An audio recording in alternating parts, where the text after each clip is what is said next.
Right then, welcome back. Today we're mucking about with the OG, the original race replica for the road. Yeah, the 1985 GSX-R750. Not, in all honesty, a bike that I knew a massive amount about because I was only 6 when it came out. But we started off Suzuka East.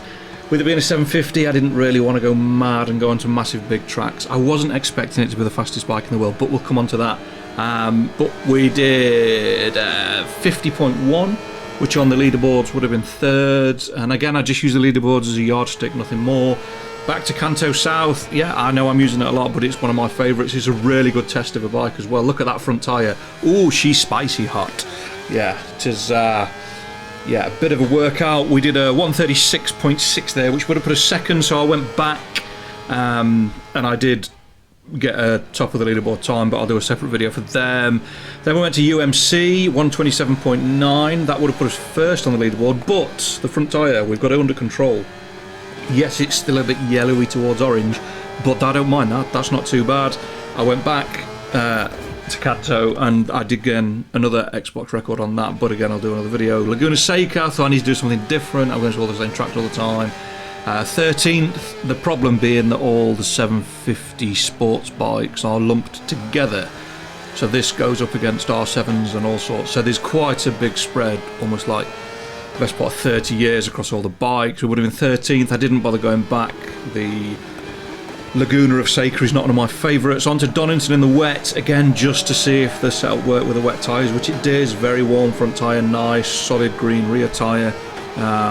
We would have been 13th in the rain at Donington. I didn't really make any changes, and to finish it off I thought I'd have a bit of fun and go to Alton. We did a 56.6, which would have put us second, and again I went back and did a leaderboard topping time, which I'll do a video for. I might do 3 separate ones, I might do 3 together, I don't know yet. However, this bike is fun. It is a decent bike to ride. Yes, it's old and it can feel old, but you've just got to tweak about with the setup. You've got to get it right. It's faster than I thought.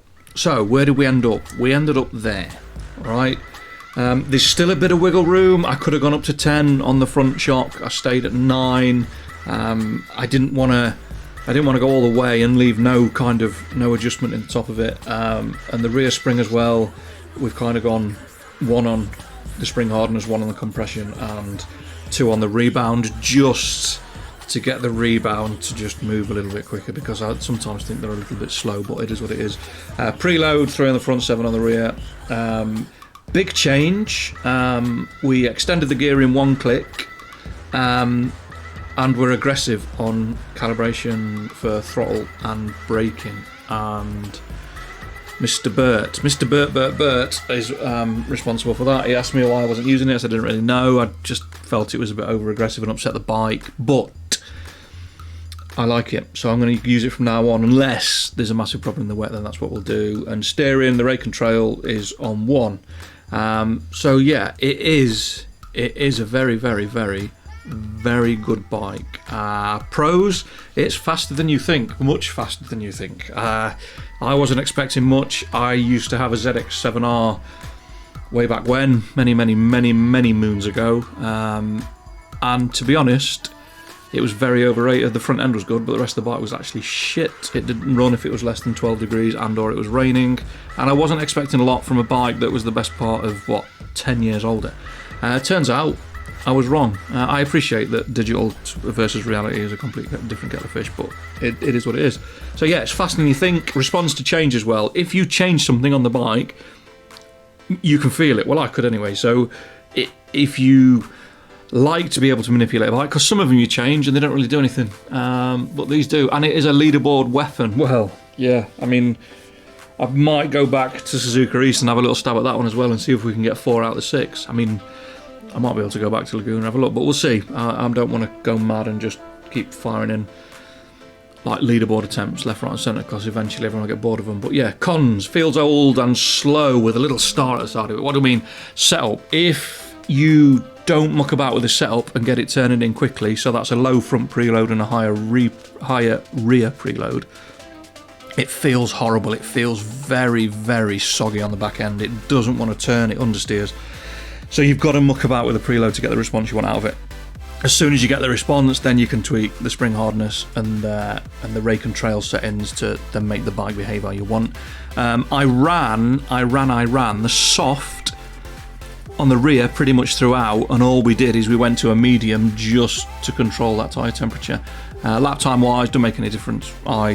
When I was doing the leaderboard stuff, I ran the soft on the front, and yeah, it gets warm, but actually the medium's quicker because it's a stronger tyre.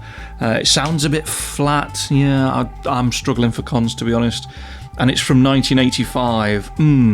What do I mean by that? Well, for all you kids that were born in the 90s and noughties, you aren't interested in anything that existed before probably an iPhone 5.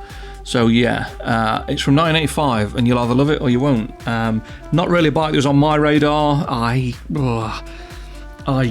grew up around, well, near a place called Matlock in Derbyshire, which is absolutely like a biking destination in the summer. It's absolutely packed. And to be honest, until the S-Rad stuff came out, like GSX-Rs weren't really on my radar. I've never had one. Not that I've got anything against Suzuki, but never had one. Just never a bike that has been there at the right time. And the stuff from 1985, not for me. Just it wasn't on my list at all. So yeah, so it kind of passed me by a little bit. However, I've been doing a little bit of reading on everyone's favourite internet source, Wikipedia. Suzuki actually put quite a lot of thought into it. So yeah, there we are. It's a good bike, anti-wheeler 1, engine braking 2, traction on 0, so that's basically what I ran throughout, and yeah, it is what it is. So have a go, see how you get on. The leaderboards are rather sparsely populated, so again, if you want to get your name on in lights, have a go on the leaderboards and let me know how you get on. I'll put the record attempts up. But thanks for watching, thanks for liking, thanks for commenting, thanks for subscribing, I really appreciate it. And yeah, fingers crossed. I will see you next time. Stay safe, take care, peace.